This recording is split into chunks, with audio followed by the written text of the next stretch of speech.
Hello and welcome back to the channel. Is Amazon's Rings of Power actually better than Game of Thrones House of the Dragon? Let's find out. Today I wanted to cover some of the reviews of Lord of the Rings Rings of Power that are in now that the embargo has lifted, and let's just get right into it. Are they good? Are they bad? A bit of both if I'm being honest, but I thought this one was interesting. Let's touch on this one first. Lord of the Rings Rings of Power review. So astounding it makes House of Dragon look amateur. Well, people are talking about the looks of Lord of the Rings Rings of Power and constantly describing them as amazing, stunning, cinematic. So apparently, obviously, Amazon did not spare any expense on how this TV show looks. But that doesn't mean that the TV show is good. Just because something looks good, well, that can't cover up for storytelling or dialogue or character development or plot development. So let's touch on this House of Dragon comparison. Now, this is the House of Dragon. House of Dragon's been out for a couple of weeks now, sitting at 84 and 84% on the critic and the audience score equally. That's pretty good. Anytime the critics and the audience agree, you can reasonably assume that you are going to either like or dislike this based on what that score is. So in this case, they definitely agree. Let's just refresh. And now it's actually got a higher audience score. It's sitting at an 85. So let's check in though with Lord of the Rings Rings of Power. This critic score originally started at 96%, and within 2 days it is now plunged to 83%. Now 83% is not a bad score, but keep in mind it dropped 13 points in about 2 days' time. That's quite significant, but let's see, what does the audience think of this? Well, the early audience scores are in, and they are troubling because we've got all these critics saying how amazing this is, and we've got audiences seriously disagreeing. Now, anytime this happens, you should know that you should probably tend to agree with the audience because sometimes critics are just shills. Yes, I know it's weird, but it happens. So in any case, the audience score is not looking good, but let's quickly jump into some of these audience reviews and see what they have to say. There's a 1-star, big production, no doubt, but horrible writing. Characters fall flat if they have any character at all. And on top of that, just boring. Will not continue watching. Great job, Amazon. Money well invested. Acting 3 out of 10. No feel in it. Dialogue 1 out of 10. Really, really bad. Visuals, 7 out of 10. Looks good. Yes, these are all the things I've heard. Visually, it looks stunning. You're going to hear that again and again, but you're also going to hear complaints about the writing, the plot, and the pacing. Story, 3 out of 10. So the plot is boring and all over the place. Agreed. They have many plot threads going on, and they're trying to juggle maybe too many, handle too many in the initial episodes. Script, 2 out of 10. They don't give a damn about the story and characters written by J.R.R. Tolkien, and you can feel it in every scene if you have read the books. You're someone who's actually a Tolkien fan, who's actually read the books, probably read the Silmarillion, and knows that these aren't the events unfolding in Amazon's Rings of Power is not how they're supposed to unfold, and they are not how they are foretold by J.R.R. Tolkien. There's another one, 2.5 stars. So far, not awful, but it didn't grip me like House of Dragon, which, to be said, is sad. I grew up reading Tolkien's works, and by God, they destroyed Galadriel's character. She comes off as arrogant and inelegant. And if you've seen my other videos, you know what we're talking about here, which is weird for elves, but the scenery is good and the orcs look pretty cool. Again, everything visually looks stunning, but the heart and soul of any story is not how it looks. It's the actual storyline. It's the actual character development. It's the actual plot. And apparently that is not great so far. These first 2 episodes, well, you have to get it right out of the gate because some people are not going to come back. Alessandro C. 2 stars. A TV series is not and will never be cinema, especially with such a B-level cast and direction in general slow and not exciting. A half star, trying to figure out what Amazon was thinking. If you're going to change a mythos this much, why even call it Lord of the Rings? 3 out of 5 stars. Well, this is generous. Style over substance so far. May edit if it gets better, but there is so much good stuff out there that it will be hard to regain my trust if completely lost. Congrats to VFX teams, but the writers need to do a better job. Let's see. $1 billion disaster movie. When the biggest problem with the show is the portrayal of the primary character, Galadriel, there really is no hope of this recovering in later episodes. Can't act, terrible dialogue, and tired feminist tropes so stale it makes the moldy cheese in my fridge look fresh. 1 star from Picoro, or half a star.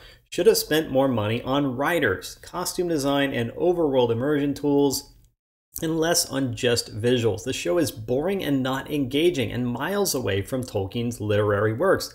They gave no emphasis on different languages when the real author made up the whole world based on his semantic works. All actors look overdressed, they don't look organic, and it's obvious they are wearing costumes for a Halloween movie. Half a star acting would seem more appropriate for a low-budget series on the CW. Ouch! The script is awful and cringe-inducing. Visuals are okay but seem fake and lifeless compared to Peter Jackson's Lord of the Rings trilogy. I'm not sure how they managed to spend $1 billion on this series. I won't be wasting any more of my time on this one. Okay, so I think we get the drift here. Let's see what people have to say about House of the Dragon. Wow, okay, I'm gonna struggle, but I'm gonna try and look for some lower rated ones to see what I can find if there's any complaints. Here's a 3.5 star one. I'm still a little jaded after the last season of Game of Thrones, but so far this has been good and gets better each episode. I have high hopes. And that's a low score. That's a positive review though.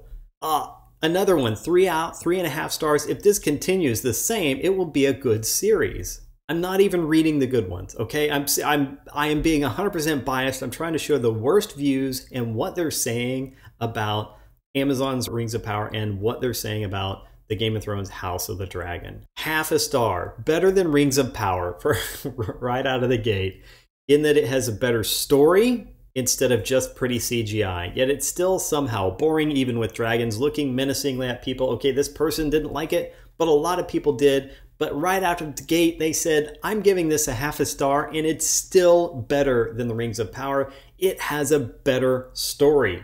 I find it boring still, but it's still a better story than Rings of Power. Wow, that is brutal.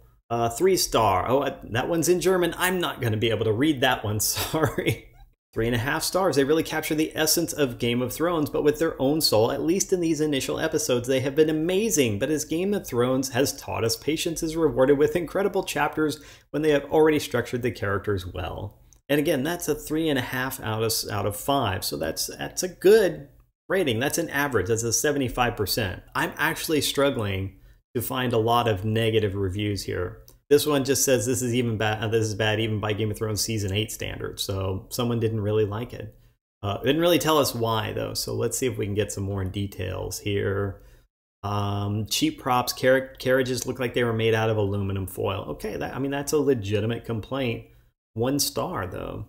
A lot of 4-star and 5-star reviews. 3.5 stars, good start, some pacing issues, but a lot of potential ahead. Again, I'm on like the 3rd or 4th page now looking for bad reviews. Visuals look like they were made in 2005. No thanks. Okay, so maybe the CGI is not as great in House of the Dragon. The story seems to be better. 3 stars. Each time it reminds me of Game of Thrones, I feel sad. Okay, legitimate complaint. 2 stars. I sensed I already watched the show before. Nothing new. It's not totally terrible, but is like watching a cheap soap opera. You know why you're watching it, you know what to expect, and you know what will happen. Without a writer like George R.R. Martin, all seasons shows seem fast food restaurant, fast, easy to digest, but without any sense of good taste after a chapter ends. That sounds like a pretty legitimate complaint. Like, hey, it's kind of like the fast food of watching TV. All right, you know, everybody has their opinion. Another 3.5 stars. Show is off to a nice start. Not that good as Game of Thrones start in depth, but still there. 2.5 stars. Sorry, has loads of potential. Dubious casting choices. Might update vote in the future based on further episodes. Another 2.5 stars. It's a good show. but it did not really capture me. In the middle of episode 2 is feeling very meh about the entire thing. Targaryens are just not interesting for me, but I can see why people like it. Some of the casting choice also makes little sense, but was not the worst. CGI looked cheap. Okay, so what I'm hearing here, the general theme, is that the CGI is not great in House of the Dragon. But overall, the storytelling seems to be more compelling than Lord of the Rings. And if that's the case, I think people will stick around longer. Now, the other side of that coin is that, well, Rings of Power. I didn't even get through the first page, I think, of reviews on this one, whereas I got through 3 or 4 pages of reviews on House of the Dragon. So as we can see, 85% audience score, which matches the critic score for House of the Dragon. Lord of the Rings, Rings of Power, 37% audience score, which is not a match for the now 81%, which continues. This is a 15-point drop, which continues to decline, and I think we're actually going to see this decline further as maybe additional critic reviews come in. I expect to see this settle in the low 70s. Maybe even dipping down into the 60s, but we'll have to see. You know how critics are. They don't like to give low reviews to big budget anything, right? They want their access, early access to Amazon and anything else it produces. So well, let me know what you think in the comments below. I mean, we have this sort of narrative. I mean, we have this assertion that Lord of the Rings is so astounding, it makes House of the Dragon look amateur. Maybe they're just talking about the visuals, but clearly when it comes to the story, it's the opposite. When it comes to the story, it looks like House of the Dragon makes Rings of Power looks like, I don't know, a 5-year-old's school play. In any case, let me know what you think in the comments below. In the meantime, if you want to continue to smash the narrative, then smash the like, subscribe, and share buttons, and I will see you in the next video. Have a great day.